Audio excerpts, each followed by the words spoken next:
Hello and welcome to our podcast where I will discuss about issues that our society is facing nowadays.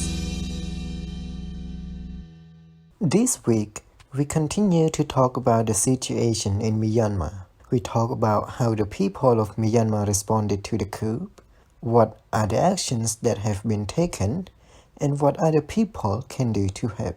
Sue continued to share her opinions regarding the issues.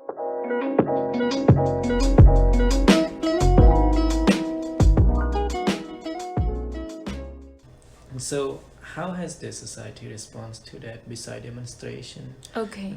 Yeah. So I would say like most of the majority of the Burmese community, I mean like people in Myanmar, really want to just get rid of the military as soon as possible, as much as possible.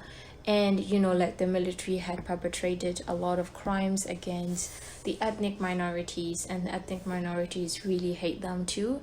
And because they had suffered a lot like for the past 60 years, and they know the pain and the all the things. And before actually like doing around the time around election, the military were saying like, oh yeah, like we might stage a coup.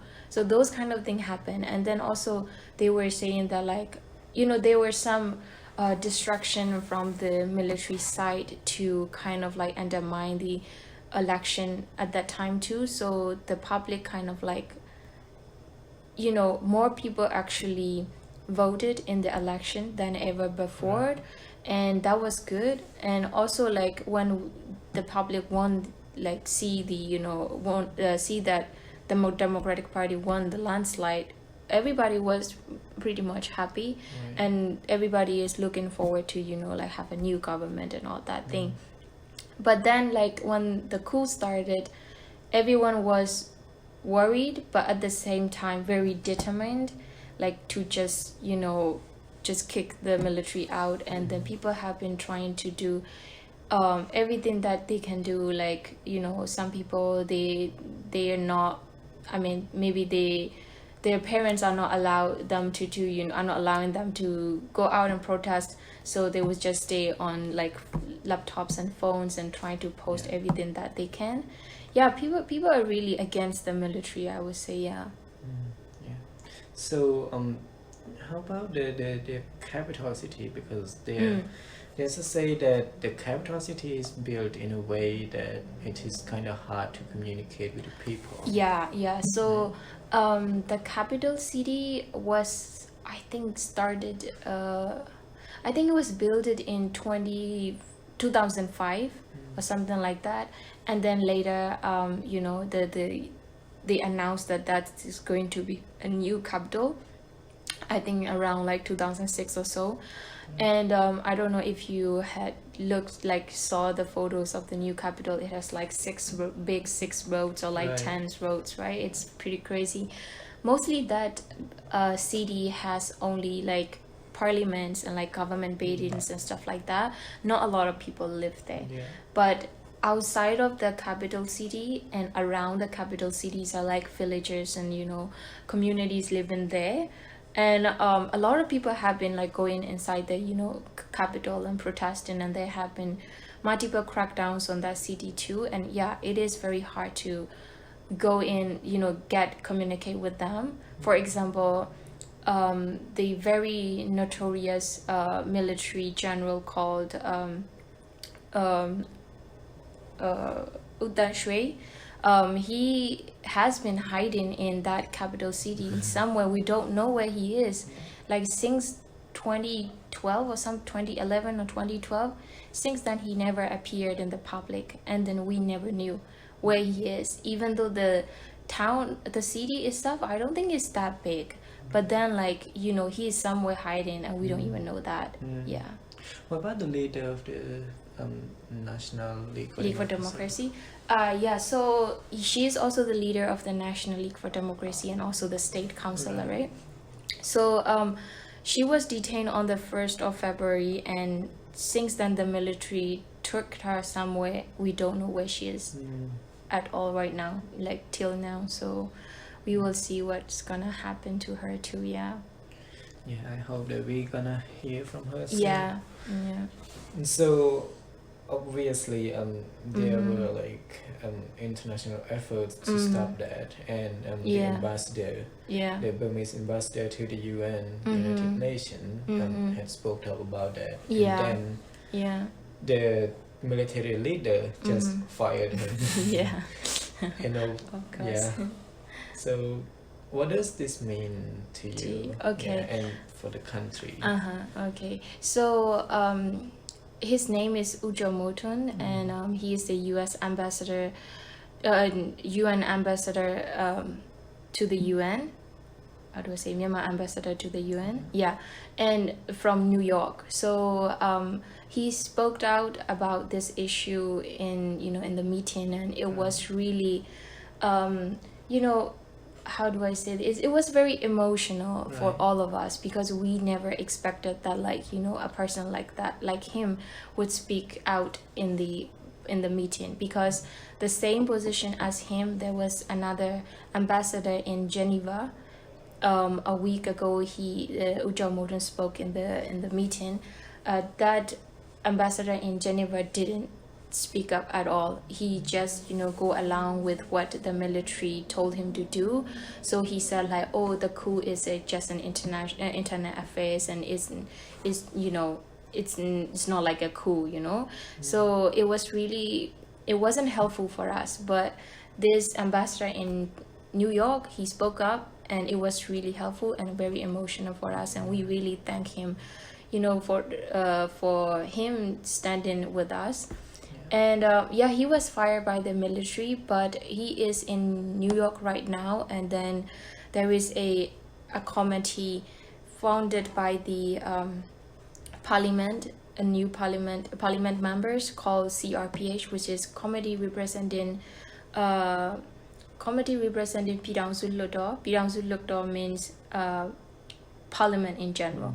So that committee has been condemning the military and telling the international community, to recognize them as a legitimate government, rather than recognizing the military as a legitimate government. So that committee, the CRPH, still recognize Ujo Motun as a ambassador, even though the military fired them. And then I think the US still recognize him as a ambassador too. So as long as the international community recognize him as an ambassador, I think that will be fine. And then also, he is not the only ambassador we have. We have a bunch of others in other states and other countries. So we will see what's gonna happen. Yeah. Obviously, he did that. It was a big thing. He Yeah, really brought yeah. the issue to Yeah. the international stage. Yeah. Do you expect international forces or international interference to that issue? Okay, so inside the country, a lot of people expected that.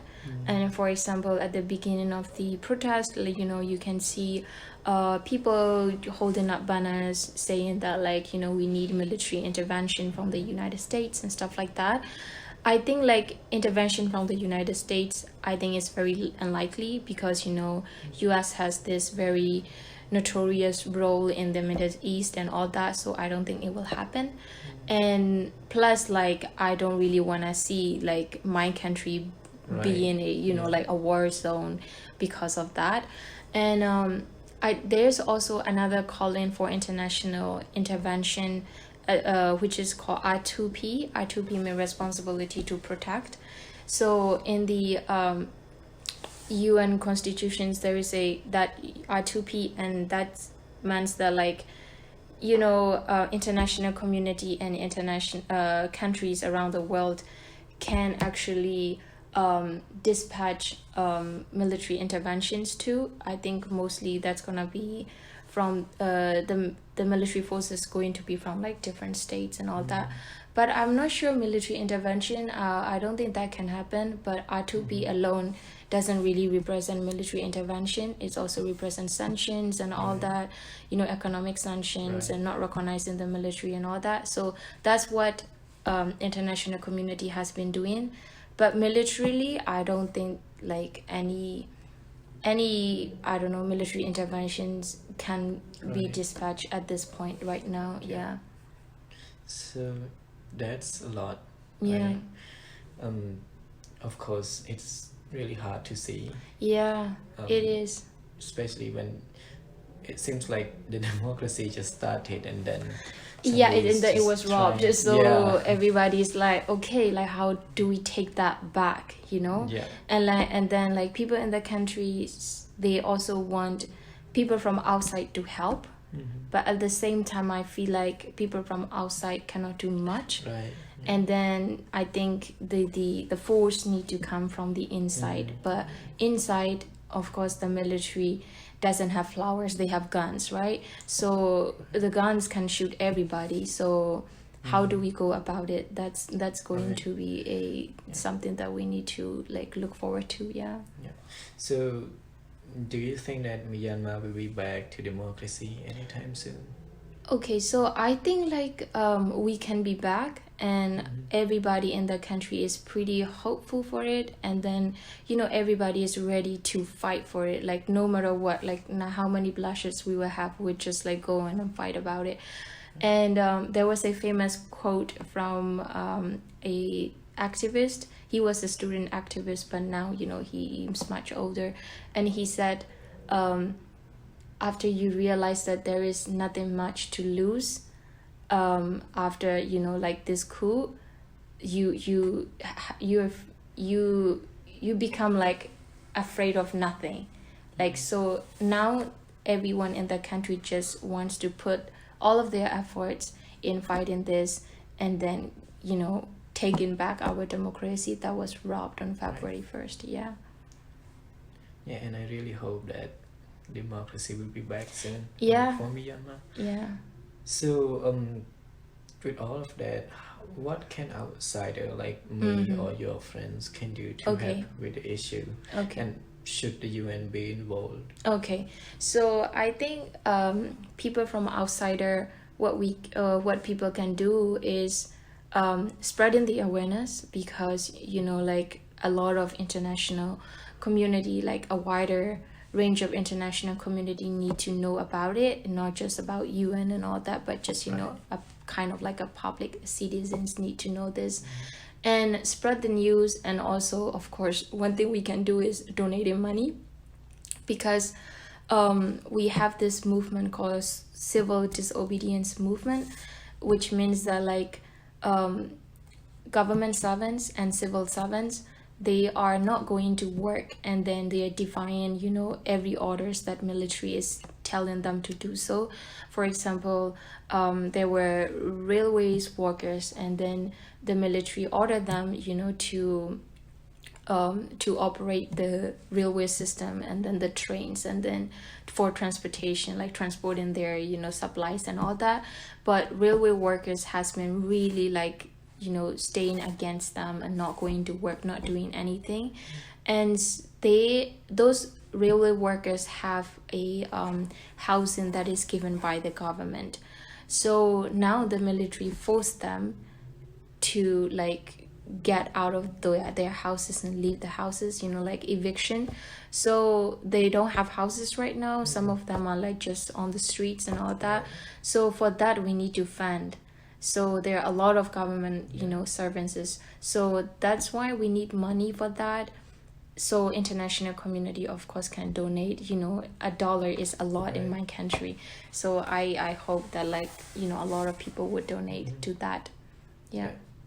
And I hope that we can spread the awareness Yeah. about the issue Yeah. and start actually talking about the Yeah, issue. yeah, start talking about it, definitely. Yeah. And also if you have you know connection with politicians in the United States or like around the world, for example, just push your you know elected officials to recognize the committee representing Bidang Sulutok, which is CRPH, at the government, the legitimate government, not the military government. So the main thing now we are trying to do is the international community not to recognize the military as a legitimate government, because if they recognize military as a legitimate government, then that's not good, you know. So that's why I think like people should recognize CRPH, which is committee representing Penang Suluto. Yeah. So we did talk about the UN. What about ASEAN? What Oh yeah, actions ASEAN. have Oh my they? god, yeah. So I am a member of ASEAN, and I have been, we have been pretty much involved in ASEAN, but As the organization, the countries. yeah. Like yeah. Okay, I So, see. yeah. Okay. So the thing is that like ASEAN, I think, okay, they, like ASEAN countries, when you look at it carefully, every country have their own form of dictatorship, right? Right. Thailand has military dictatorship, and Philippines has a president that's similar to a dictator, right? So they Cambodia don't. had Cambodia, one exactly, before. right? So they can't really do much about it. And then I think at the beginning they tried to release a statement saying that like, oh, there shouldn't be a military coup, Right. but then later they don't really take much action, because first they also have a strong connection with the military itself, and then Right. also a strong influence by China. So I don't know, like for me, I don't have pretty much hope from ASEAN, because we have this a long history that like we don't really speak up about others' affairs, and plus like in ASEAN, we have this rule saying that we will never interfere in others people's affair, others countries' affair, and then that's not really good, because now like you can do really much about it, right? So Obviously, ASEAN is more of the economic, yeah, It's economic alliance yeah. rather than like really not political, political. yeah. But of course, if they're like if there's an issue between country and country, Yeah. they might. Yeah. But this is really Yeah, inside the yeah, country, that's which the make thing. it really hard. Like, yeah, that's the to thing. get Like you involved. said, like ASEAN is not a politically alliance, but more like an economic alliance. But then, like this matter, like the coup, staging the coup, and robbing democracy, and violating human rights, is not just an political affairs. Right. It's a human Yeah, rights it's a affair, human right issue. yeah. So Right. human right issue. So they need to speak up. Yeah. Yeah. It has been more than 2 months since the coup began on February 1st, 2021. The situation in the country continues to get worse. Some protesters have been killed, while some have been detained and kept from receiving medical treatment. Sue hopes that the international community will take this issue seriously and help Myanmar get out of this dark time.